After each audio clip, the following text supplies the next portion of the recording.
every country needs to develop a strategy for 5G because every country is different. Though there could obviously be a continent-wide or East Africa kind of strategy for 5G, and in that strategy there should be a clear decision on what are the objectives to having 5G and what needs to be done for it to become reality.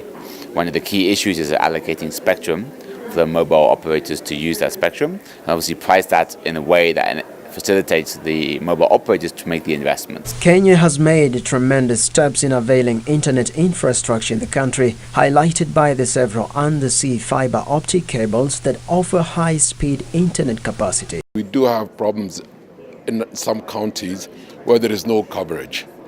So we want to ensure that not only are we talking about 4G, but even 2G, where there's basic coverage. And that's why we're having a meeting with our committee and the CAK to understand why is that is not happening. And then we know there is a universal fund which we should be able to cater. Several countries have in recent months been conducting tests for the 5G network, promoting discussions in Kenya about if the country should roll out the latest internet infrastructure.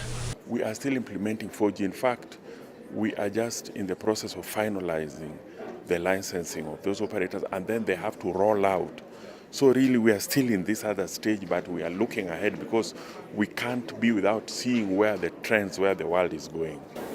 At the moment, I think the leading countries are in East Asia, South Korea and Japan especially. We see China also making a big push, but as a bigger country it will take more time for it to really roll it out. But certain cities are already beginning.